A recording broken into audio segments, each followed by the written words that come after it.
Kita masuk ke bagian yang kedua, dinamika sistem, supaya Anda ingat ya dari pembahasan yang sudah kita lakukan di awal kuliah ini. Maka kalau dinamika sistem, dia juga merupakan model yang deterministik ya, deterministik, tetapi dia dinamik ya. Itu kalau tadi pada saat kita membahas, jadi ini DS ya, atau dinamika sistem. Kemudian kalau kita tadi membahas yang input output atau I/O, modelnya dia juga deterministik, tetapi dia statik ya. Nah, artinya apa?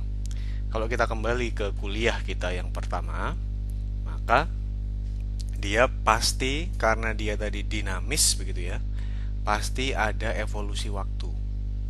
Baik waktunya itu T, biasanya kita identifikasi dengan T kalau dia continue, atau K kalau dia discrete ya, waktunya tersebut. Waktu continue itu apa? Berarti ya bisa jam 7.00, habis itu jam 7.10 lewat berapa detik dan seterusnya. Kalau discrete biasanya kita sudah set di setiap rentang waktu yang discrete, katakanlah tiap 10 menit gitu ya.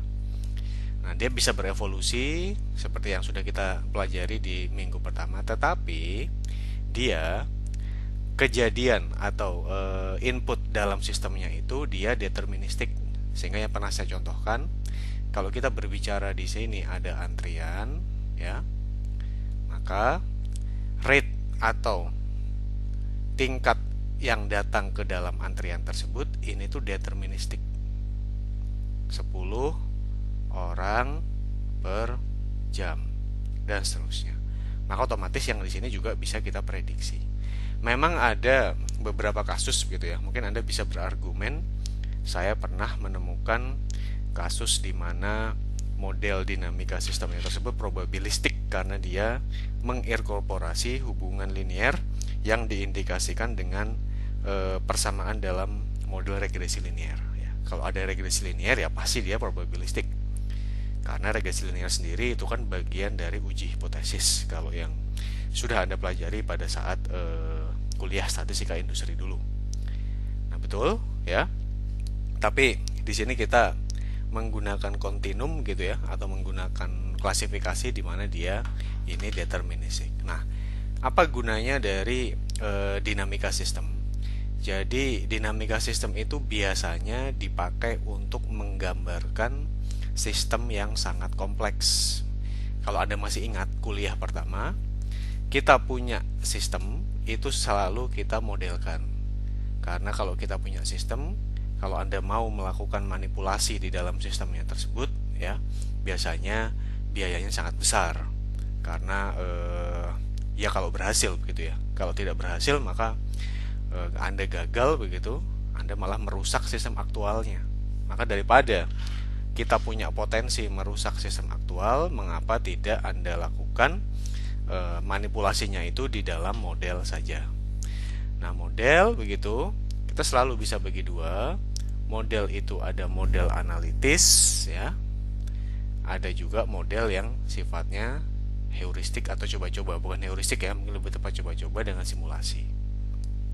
Nah, di sini pun bisa kita bagi dua. Di sini ada yang statik, ada yang dinamik. Biasanya kalau ini kita pakai OR, kalau yang di TI yang diajarkan secara resmi. Tapi kalau Anda mau belajar model yang dinamik tapi yang analitik begitu ya, Anda bisa menggunakan pendekatan misalnya dari discrete event system atau state space, atau kalau misalnya yang dipelajari di TI itu dengan multi agent system.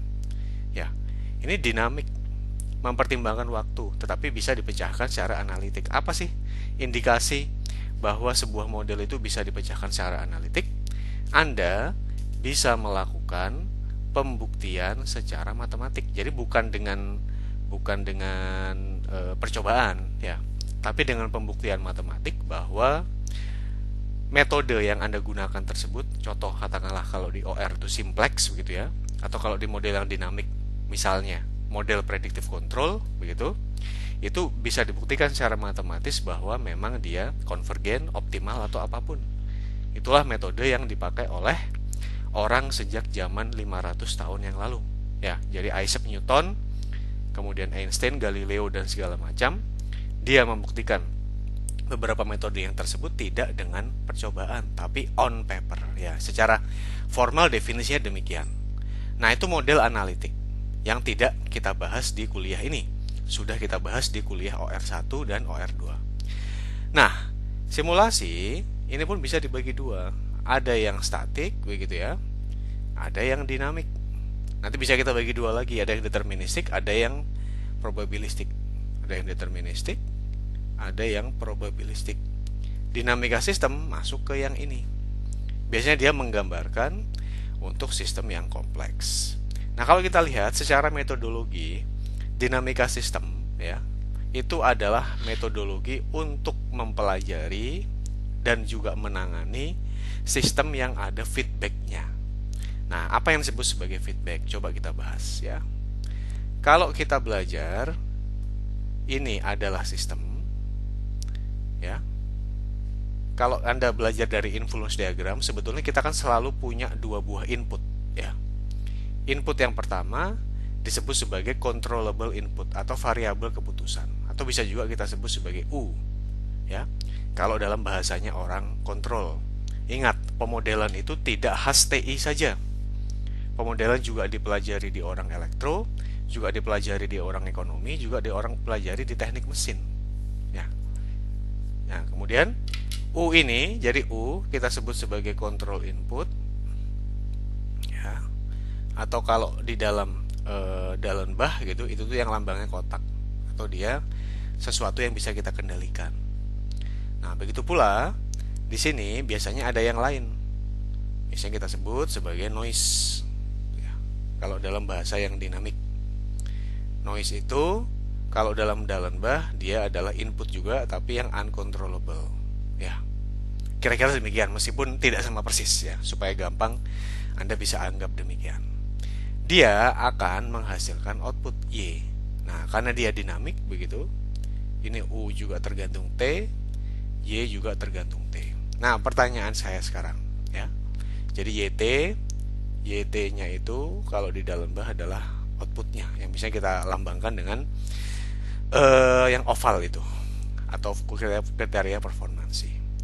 Nah, di sini karena dia ada input, ada output gitu, seharusnya kan ada feedback gitu ya. Jadi kalau misalnya katakanlah Anda berbicara bak air begitu ya, Anda isi begitu, Anda isi, kemudian Anda lihat sekarang inputnya berarti kan berupa besarnya aliran yang dilakukan oleh kerannya itu ke dalam bak mandinya tersebut. Outputnya berarti adalah level dari bak mandinya tersebut ya. Nah, seharusnya ada feedback, yaitu apa? Kalau misalnya airnya sudah penuh atau luber begitu, maka Anda menghentikan inputnya. Itulah yang disebut sebagai feedback atau umpan balik ya. Nah, di dalam ilmu pemodelan dengan pendekatan tadi, kalau Anda menggunakan pemodelan, sudah saya hapus ya. Pemodelan dengan pendekatan kontrol tadi, feedback itu pasti dibahas, tetapi tidak di OR. Ya. Nah, inilah sehingga kalau di manajemen science, orang berpendapat bahwa kalau Anda mau mengerjakan pemodelan dengan feedback, maka toolsnya adalah dinamika sistem. Memang betul, tetapi tidak satu-satunya. Apalagi dengan zaman sekarang, begitu ya. Zaman sekarang dengan pendekatan optimisasi begitu, sehingga kita sebetulnya apa sih mempelajari sistem itu? Tidak lain kan untuk mengoptimisasi, untuk memperbaiki kebijakan yang ada sekarang begitu ya. Tapi kalau dengan perkembangan zaman saat ini, optimisasi tersebut begitu, apakah hanya berbasiskan model saja atau yang disebut sebagai model based optimization? Tidak harus. Bisa juga Anda menggunakan yang disebut sebagai data driven optimization. Yang ini sangat erat kaitannya dengan bidang-bidang yang sangat banyak dipelajari sekarang, misalnya big data, data analytics, artificial intelligence atau apapun. Dan berdasarkan literatur begitu ya, yang Anda bisa cari di Scopus atau Google Scholars, ini lebih cocok dengan pendekatan yang tadi analitik dan dinamik. Misalnya tadi dengan discrete event system, state space begitu, atau multi agent system. Ya, tapi karena di sini kita kuliahnya simulasi, ya saya mengajarkan tentang dinamika sistem. Tidak ada salahnya juga untuk dipelajari, apalagi kalau untuk S1 ya. Tapi kalau Anda ingin studi lanjut begitu, apalagi dengan perkembangan zaman sekarang, saya sangat menyarankan Anda mengambil topik-topik ini ya, supaya kita mengikuti perkembangan zaman. Oke? Nah, karena dia ada feedback ya. Feedback itu kan biasanya tidak hanya di sistem engineering, tapi juga ada di sistem lain gitu, misalnya bisnis atau sosial. Contohnya apa? Kalau kita berbicara begitu ya, misalnya di bisnis begitu, contoh misalnya Anda sudah mengalokasikan sejumlah dana untuk investasi, kemudian gagal begitu, ada feedback kan, mungkin Anda tidak berinvestasi sebanyak yang kemarin.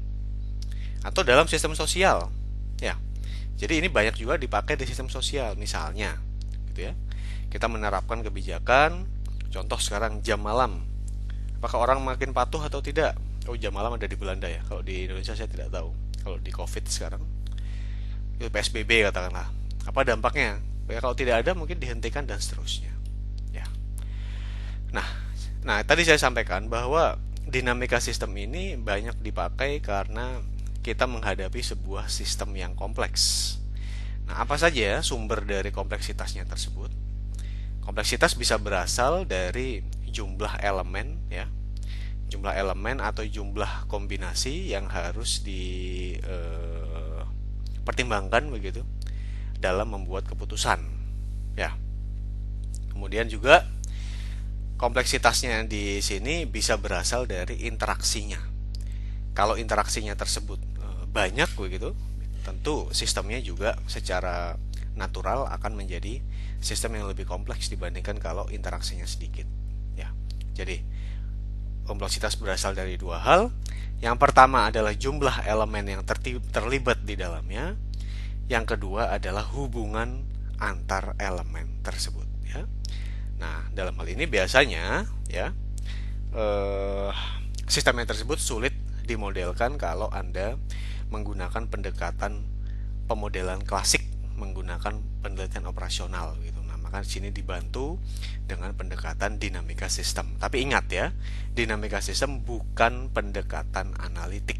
Ya, jadi kalau saya berpendapat, kalau misalnya Anda menjadi seorang peneliti begitu ya, atau ya peneliti ya kalau mempelajari ini, atau dosen yang di bidang dinamika sistem ini, mungkin Anda tidak fokus kepada modelnya. Tetapi yang Anda harus lebih fokus itu adalah bagaimana memahami masalahnya. Karena kalau secara modeling begitu, secara matematis tidak ada yang istimewa dari dinamika sistem. Yang istimewa adalah dia bisa menerjemahkan dari permasalahan yang kompleks ke dalam model itu tadi. Karena kalau Anda mau fokus kepada aspek modeling, aspek matematisnya, ya tentu tidak pakai ini. Ini kan bukan model analitik gitu ya. Tapi bagaimana Anda bisa memahami sistemnya tersebut dengan baik ya. Oke. Nah, kemudian kalau kita lihat di sini, apa yang disebut sebagai kompleksitas dinamis? Dia merupakan fenomena yang strukturnya dibentuk oleh unsur yang saling bergantung ya. Nah, nanti akan kita lihat seperti apa. Di sini ada beberapa hal ya, misalnya satu kebijakan itu akan mempengaruhi kebijakan yang lain gitu contohnya. Bisa juga misalnya di sini ada trade off dalam waktu, kemudian ada kepentingan antar sektor dan seterusnya. Nah, kompleksitas dinamisnya ada beberapa hal ya dari contohnya. Misalnya dia memang secara natural begitu, hubungannya dinamis ya. Kemudian dia saling bergantung dengan yang lain. Ada feedback, hubungannya mungkin tidak linear ya, tergantung dari masa lalu. Ada juga beberapa yang dia itu bisa diatur sendiri atau self organizing, itu otonom maksudnya ya. Ada juga mungkin yang adaptif, ada juga yang counter intuitif dan seterusnya ya. Jadi itu adalah beberapa karakteristik begitu dari kompleksitas dinamisnya tersebut. Kalau Anda tertarik begitu, silakan Anda pelajari bukunya Sterman. Nah, jadi secara umum ya, pendekatan dari dinamika sistem itu tidak berbeda dengan pendekatan dari pemodelan sistem, yaitu Anda memiliki apa tuh namanya? Anda memiliki mental modelnya atau Anda punya bayangan begitu ya. Seharusnya sistemnya itu dimodelkan dengan cara yang seperti ini ya. Kemudian kita punya begitu ya. Kita punya di sini, kemudian bagaimana dia diterjemahkan ke dalam model dinamisnya tersebut ya. Nah, di sini ada, tentu Anda harus, ini maksudnya apa? Traditional Management of Social Systems ya, maksudnya berarti Anda harus bisa memahami dengan baik kira-kira sistemnya itu apa, tujuannya apa yang ingin dicari ya. Kemudian di situ aktornya siapa saja, stakeholdernya. Jadi six element of problem seperti apa. Jadi beberapa pendekatan yang sudah dipakai dalam pemodelan itu tetap dipakai ya. Nah, kalau kita lihat di sini kemudian sama, dia diterjemahkan begitu ke dalam bahasa simulasi komputer ya, karena supaya Anda tidak melakukan manipulasi langsung dalam sistemnya, karena itu sangat mahal bisa jadi dampaknya. Nah, kalau kita lihat di sini ada dua pendekatan. Jadi manajemen tradisional, jadi dia di sini berbicara bagaimana kita membuat struktur model dari sistemnya tersebut, ya. Karena tidak semua informasinya tersebut dapat kita masukkan, ya. Nah, di sini biasanya dia tidak ada feedback, berbeda dengan pendekatan yang disebut sebagai cybernetics, ya. Kalau kita berbicara masalah cybernetics, di sini kita berbicara ada masalah umpan balik. Jadi dari umpan baliknya di sini kita bisa memilih apa informasi yang relevan dan seterusnya. Jadi maksudnya umpan balik yang tersebut akan menentukan tindakan Anda ke depannya. Apakah Anda tetap dengan tindakan yang ada sekarang, atau mungkin Anda melakukan pengubahan dan seterusnya. Oke? Nah, ini rasanya tidak saya bahas dengan panjang ya, karena kalau masalah simulasi komputernya sudah banyak kita bahas pada saat kita kuliah di minggu pertama. Jadi mengapa kita menggunakan simulasi komputer ya, karena kita akan karena di sini kita akan melakukan manipulasi di dalam model komputer ya, bukan sistem aktual. Karena kalau sistem aktual tadi bisa jadi dampaknya cukup berbahaya kalau misalnya Anda gagal gitu. Oke. Nah, ini tidak perlu saya bahas rasanya. Jadi sistem dynamics itu sebetulnya dikembangkannya banyak dari sudut pandang manajemen ya. Jadi ini ingat ya, makanya tadi saya sampaikan kalau Anda ingin betul-betul mempelajari hard engineering begitu ya. Misalnya bagaimana merancang sebuah sistem distribusi, bagaimana merancang sebuah sistem distribusi energi, ya ini kurang cocok. Anda bisa menggunakan bahkan simulasi, discrete event simulation yang nanti akan kita pelajari mulai minggu ketiga, itu lebih tepat. Tapi kalau Anda ingin mempelajari masalah-masalah kebijakan begitu ya, ya ini mungkin lebih cocok gitu. Nah, jadi kalau kita lihat begitu ya, fluktuasi inventory begitu ya, ini bukan secara mikro gitu. Kalau secara mikro kan Anda sampai harus menghitung gitu ya. Inventorinya itu bisa disimpan dalam gudang dengan konfigurasi yang bagaimana gitu. Atau dia misalnya harus mempertimbangkan kapasitas truk, bukan seperti itu. Dia hanya mempertimbangkan begitu ya, kalau misalnya kita punya kapasitas truk ya kita bisa diisi katakanlah sampai 80%. Tetapi 80% itu Anda naruhnya dengan susunan seperti apa tidak dibahas di sistem dynamics ya. Nah, jadi kira-kira seperti itu. Jadi di sini ada beberapa hal yang mana di sini juga saya tidak bahas ya. Di sini kalau mau Anda pelajari bisa melakukan bacaan ke referensi yang dirujuk di sini. Oke? Nah, ini adalah metodologi yang dipakai di dalam sistem dynamics-nya tersebut. Nah, di sini ada beberapa hal. Jadi Anda harus mempertimbangkan keterlibatan dari beberapa strukturnya tersebut ya. Di sini ada feedback begitu. Kemudian ada stok begitu atau inventory, ada flow, ada rate. Ini gampangnya kalau ini adalah jumlah air di bak mandi. Nah, ini adalah jumlah air yang mengalir lewat kerannya tersebut. Biasanya ada delay ya. Contoh apa? Kalau misalnya kita mengisi air begitu ya, kan kita harus menunggu sampai air dalam bak mandinya tersebut penuh. Nah, begitu pula kalau dalam kebijakan. Contoh begitu. Sekarang Bapak Menteri kita Nadiem Makarim gitu, dia sedang meluncurkan program Merdeka Belajar. Nah, kalau dalam pendekatan metode pemodelan sistem, berarti kan dia itu kan Merdeka Belajar adalah inputnya, adalah variabel keputusan atau kontrol input. Nah, dia kan ingin mendapatkan sesuatu. Sesuatunya tersebut ya, berarti kan adalah outputnya. Nah, masalahnya dari input menjadi outputnya tersebut tentu ada delay. Merdeka Belajar mungkin tidak kelihatan hasilnya dalam 1 atau 2 tahun, mungkin bertahun-tahun. Atau dulu gitu. Misalnya pemerintah zaman Orde Baru mencanangkan program belajar 9 tahun ya. Zaman dulu 9 tahun sampai SMP saja. Nah, apakah ada dampaknya? Ya, ada. Yaitu tidak ada buta huruf. Kemudian skill atau kemampuan atau kapabilitas dari tenaga kerja juga meningkat. Tetapi begitu ya. Tapi itu juga harus menunggu, tidak serta-merta bisa kita dapatkan, ya. Nah, kemudian kalau kita berbicara non-linearitas gitu ya. Non-linearitas itu berarti kita ada hubungan yang sifatnya tidak linear. Ya, itu kira-kira yang ada di dinamika sistemnya tersebut. Tapi ingat di sini kerangkanya tetap lebih banyak yang kita bahas di kuliah ini adalah dinamika sistem yang sifatnya deterministik. Oke? Nah, kemudian apa yang disebut sebagai feedback? Tadi saya sudah menggambarkan secara sekilas gitu ya.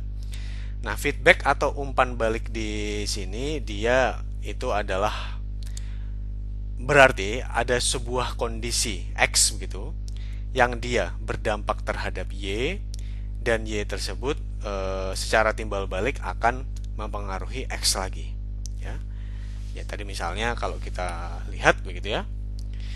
Nah, jadi mungkin hubungannya antara Y dan X-nya tersebut tidak bisa kita pelajari secara langsung begitu ya. Nah, tapi kalau kita mempelajari secara utuh gitu, kalau kita mempelajari secara utuh, mungkin kita bisa mendapatkan hasilnya ya.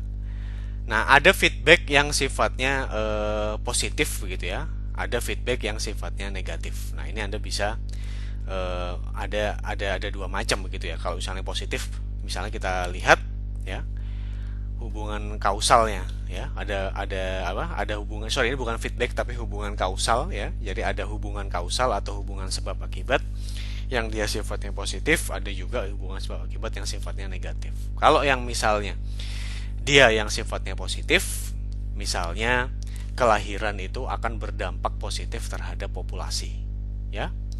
Begitu pula di sini populasi akan berdampak terhadap kelahiran.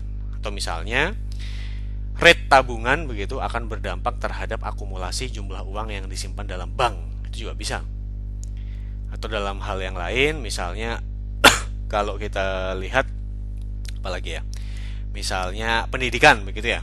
Pendidikan kalau dijalankan dengan baik begitu, maka akan berdampak terhadap akumulasi kapabilitas sumber daya manusia yang ada di daerah tersebut. Nah, itu adalah contoh-contoh feedback yang sifatnya positif ya. Nah, kemudian ada juga hubungan yang sifatnya negatif ya. Misalnya dalam hal ini adalah kematian ya. Kematian akan berdampak negatif atau berhubungan berbanding terbalik begitu ya dengan populasi. Semakin banyak yang meninggal, maka semakin berkurang populasi yang ada di suatu daerah ya. Begitu pula kalau misalnya harga misalnya semakin naik, mungkin konsumsi akan semakin turun kalau barangnya normal. Tapi kalau untuk barang-barang yang high end begitu atau barang-barang yang mewah, mungkin hubungannya justru sebaliknya. Kalau barangnya semakin mahal begitu, orang yang di golongan tersebut ya, bukan semua orang. Orang yang di golongan tersebut mungkin justru akan semakin mencari barangnya tersebut, ya. Apalagi misalnya kalau kita berbicara masalah hubungan kausal yang sifatnya negatif. Misalnya kita berbicara dalam sistem sosial. Kalau kita berbicara masalah kebebasan, ya, misalnya kebebasan pers. Kalau misalnya kebebasannya tersebut semakin dikekang, ya, maka mungkin produktivitas orang menjadi tidak terlalu tinggi karena orang mungkin malas melakukan, ya, karena buat apa? Saya toh nanti akan dilarang. Mungkin orang berpikir demikian, ya. Atau misalnya kebijakan yang dilakukan oleh ITB. Zaman dulu, zaman saya, mahasiswa itu boleh di kampus sampai malam, menginap pun boleh, tidak ada jam malam, ya. Begitu pula dulu kendaraan mahasiswa boleh masuk, tapi kalau kendaraan susah ya. Kalau sekarang banyak sekali. Atau mungkin dibatasi lah, paling tidak sekarang motor saja boleh masuk. Itu kalau sama mobilnya nggak cukup parkirnya. Nah, dulu kendaraan boleh masuk di atas jam 5 sore. Saya masih menikmati itu sampai tingkat 2 rasanya. Dan itu apa dampaknya? Dampaknya adalah mahasiswa menjadi lebih giat dalam beraktivitas. Kan mereka lebih senang gitu ya. Kalau rektorat punya asumsi begitu bahwa mahasiswa mungkin melakukan tindakan-tindakan yang tidak benar begitu, nah, sebetulnya itu kan tergantung dari individunya sendiri ya. Kalau ketahuan kan tinggal ditindak gitu ya. Tapi itu contoh hubungan kausal yang negatif. Kalau terlalu dikekang, justru Anda lihat sekarang aktivitas himpunan turun drastis kalau kita bandingkan selama 15 tahun ini, ya, paling tidak yang saya amati. Nah, hubungan sebab akibat, dia beberapa pasangan variabel tersebut dapat membentuk suatu loop begitu ya, lingkaran umpan balik, baik yang dia positif maupun dia negatif. Contohnya kalau kita lihat, kelahiran akan berdampak positif terhadap populasi, populasi juga berdampak positif terhadap kelahiran, ya. Nah, kemudian kematian berdampak negatif terhadap populasi dan seterusnya, ya. Nah, kemudian kalau kita berbicara, yang pertama adalah feedback dan hubungannya yang membentuk dari sistem dinamisnya tersebut begitu ya. Ini sudah kita bahas feedback. Yang berikutnya kita membahas masalah stoknya, ya. Yang kita membahas masalah stoknya. Jadi dalam sistem dinamisnya ini ada yang disebut sebagai level, ada yang disebut sebagai rate. Level itu gampangnya jumlah inventorinya, jumlah air yang berada dalam bak mandinya tersebut. Itu adalah level, ya. Rate-nya biasanya mengalir, makanya dia dilambangkannya dengan valve gini atau keran, ya, dengan tanda panah, ya. Ada juga yang keluar. Kalau ada yang masuk biasanya ada yang keluar. Nah, ini adalah rate, ini adalah rate, ini adalah level atau stoknya tadi, ya. Jadi dia menyatakan kondisi sistemnya pada setiap saat, pada saat T-nya tersebut. Nah, dalam metode rekayasa ini levelnya ini disebut sebagai state variable sistemnya atau akumulasi, ya.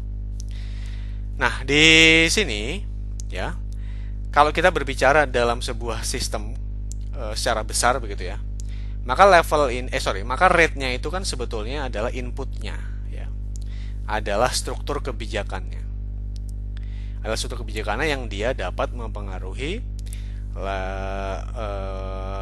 levelnya tersebut. Maka ini kan identik dengan decision point atau decision variable-nya tersebut, ya. Nah, kalau kita lihat di sini, ya, di sini beberapa variabel ekonominya tersebut dia mengatur beberapa hal, ya. Contohnya kalau persediaan secara makro begitu, itu misalnya kalau dalam persediaan secara makro ya berarti devisa atau cadangan pangan atau apapun.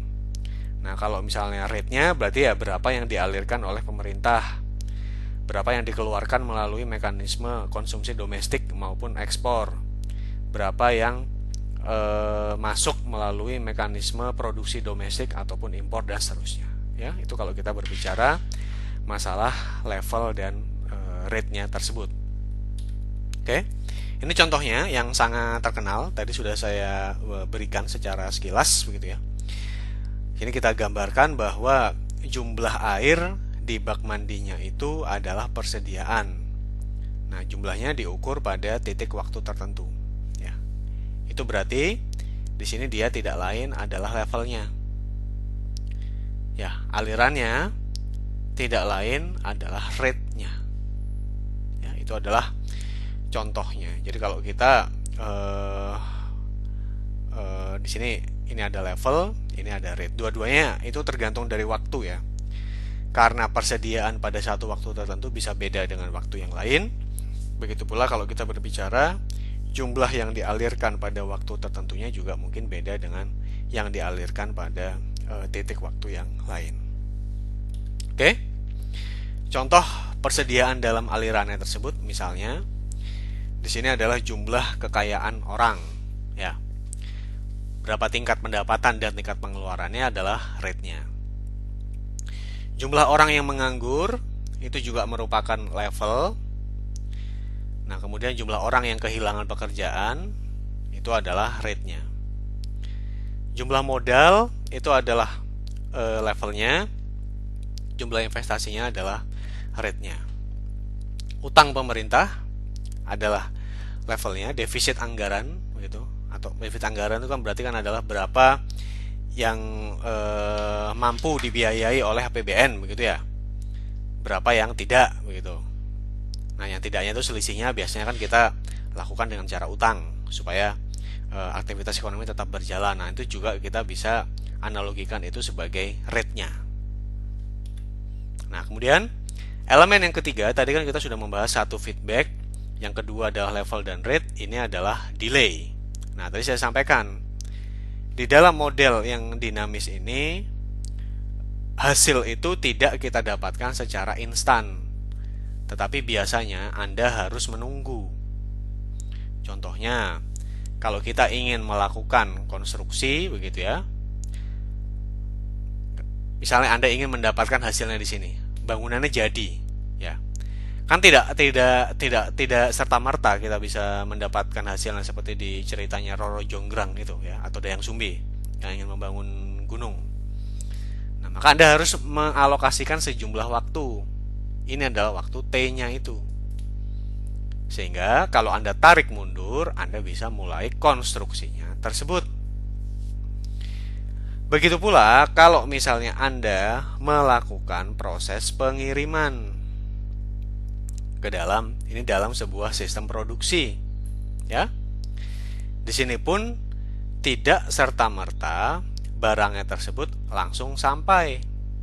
Tetapi ada prosesnya dulu, delaynya. Makanya kalau dalam produksi tentu Anda sudah tahu istilahnya ini disebut sebagai lead time, ya.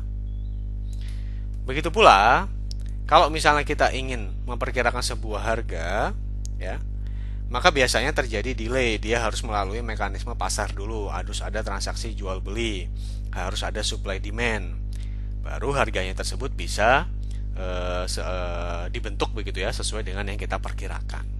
Nah, ini tidak ditulis di slide ini karena memang ini ada pengantar, hanya pengantar saja ya, untuk Anda tahu dinamika sistem ini. Kalau misalnya Anda tertarik begitu, Anda bisa mengambilnya nanti di tingkat berapa? Tingkat 4 atau tingkat 3. Kuliahnya disediakan oleh KKCT. Nah, delay ini ada macam-macam. Ada yang disebut sebagai first order delay, ada second order delay, ada exponential delay. Jadi fungsinya pun mengikuti beberapa delaynya pun mengikuti beberapa fungsi matematis yang itu berbeda-beda ya. Oke. Berikutnya, aspek yang keempat adalah masalah nonlinearitas. Nah, contohnya apa? Kalau kita berbicara ini di bidang polusi begitu ya. Maka antara polusi dengan waktu untuk penyerapan polusi tersebut hubungannya tidak harus linier. Begitu pula kalau saya berbicara masalah anggaran pendidikan seperti yang saya contohkan di awal. Pemerintah mengharapkan kalau memberikan anggaran pendidikan akan mendapatkan hasil, yaitu siswa sekolahnya menjadi lebih pandai dan seterusnya. Tapi itu bukan berarti lebih linier. Katakanlah kalau misalnya Anda mengalokasikan 100 miliar gitu ya, Anda mendapatkan penambahan. Kalau pendidikan kan diukur dengan HDI atau Human Development Index, naik sekian persen gitu ya, X persen. Bukan berarti kalau 200 nilai HDI-nya itu naiknya menjadi 2X persen, belum tentu ya. Itu adalah aspek-aspek yang sifatnya nonlinearitas. Nah, dari mana kita mendapatkan parameter-parameternya tersebut ya, itu sebetulnya sama pada saat kita belajar pemodelan sistem. Pasti Anda melakukan pengumpulan data. Kita kumpulkan datanya, kemudian kita analisis begitu, sehingga kemudian Anda bisa simpulkan, oh ternyata kira-kira hubungannya itu sekian ya. Nah, sedangkan untuk mengumpulkan datanya tentu Anda membutuhkan beberapa teknik begitu ya, atau analisis statistik dalam hal ini. Oke? Apa yang manfaat secara umum dari dinamika sistem itu? Itu mirip juga dengan apa yang sudah kita pelajari di pemodelan sistem.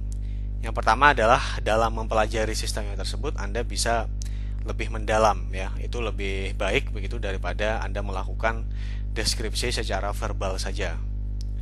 Representasi strukturnya itu lebih jelas.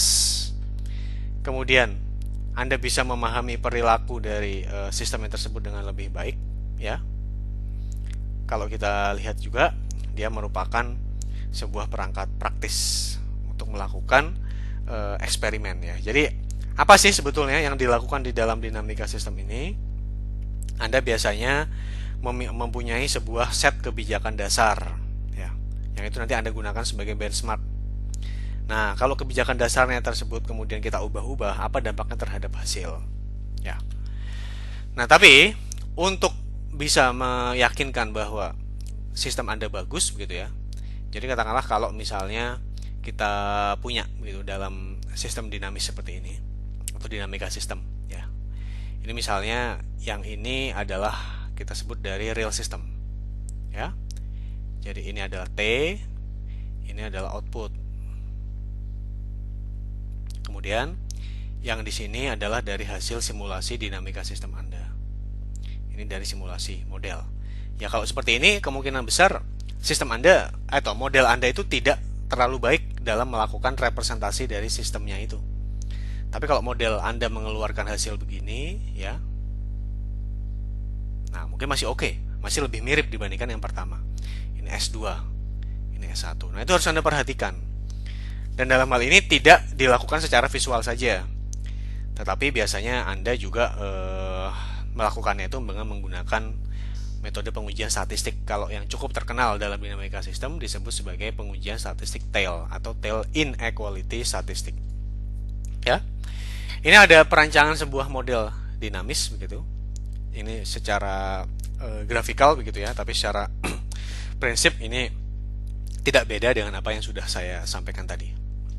Jadi di sini ada parameter, struktur dan seterusnya. Oke?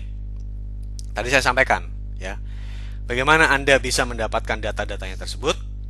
Tidak lain data-datanya tersebut bisa Anda dapatkan dari data-data empiris ya. Ada model reference, ada hipotesis, ada validasi. Validasinya tersebut secara verbal maupun secara model ya. Anda cek satu persatu apakah persamaannya sudah masuk akal dan seterusnya ya. Baru kemudian Anda bisa lakukan simulasinya dan baru bisa Anda ubah kebijakannya itu. Misalnya ada K0, K1, K2 dan seterusnya. Itu kira-kira yang bisa kita bahas ya. Oke. Yang berikutnya ya. Yang berikutnya di sini ini adalah bagaimana kemudian cara kita melakukan pembentukan modelnya tersebut ya. Yang pertama kita bisa memverifikasi strukturnya, bisa memverifikasi parameternya, bisa melihat apa saja kondisi ekstrim begitu ya, mengecek konsistensi dinamis. Ini kalau Anda menggunakan software begitu, misalnya Vensim, strukturnya tersebut bisa Anda cek dengan bantuan software tersebut. Maksudnya tidak harus Anda lakukan secara manual ya. Vensim sendiri sudah memfasilitasi untuk hal ini. Oke. Apa saja kemudian yang dites di perilaku dari modelnya tersebut ya. Yang pertama, apakah tadi saya sampaikan, sudah saya sampaikan, apakah dia bisa menirukan begitu ya? Apakah dia bisa menirukan yang dihasilkan oleh sistem nyata? Apakah ada anomali dan lain sebagainya? Ya, apakah ada kebijakan yang ekstrim atau mungkin ada beberapa insight begitu yang bisa kita dapatkan dari hasil atau statistiknya yang lain? Ya. Nah, Apa saja yang bisa Anda perbaiki pada saat kita melakukan pengujian pengetesan begitu ya, kebijakan itu seperti apa di sini. Apakah itu bisa diperbaiki sistem yang ada sekarang? Apakah ada beberapa prediksi dari perilakunya ya dan seterusnya. Oke? Itu saya rasa kalau kita membahas masalah sistem dynamic. Selanjutnya kalau untuk masalah penggunaan dari Vensimnya, Anda bisa melakukan referensi dari videonya Ibu Gaida. Saya akhiri kuliah ini, semoga Anda bisa mendapatkan pengetahuan yang berguna, terutama kalau misalnya Anda ingin mempelajari beberapa hal yang terkait dengan perencanaan kebijakan ya. Dan itu merupakan satu hal di teknik industri yang tidak terlalu banyak dipelajari akhir-akhir ini, padahal menurut saya sangat penting ya. Saya akhiri, assalamualaikum warahmatullahi wabarakatuh. Selamat pagi, selamat siang, atau selamat sore.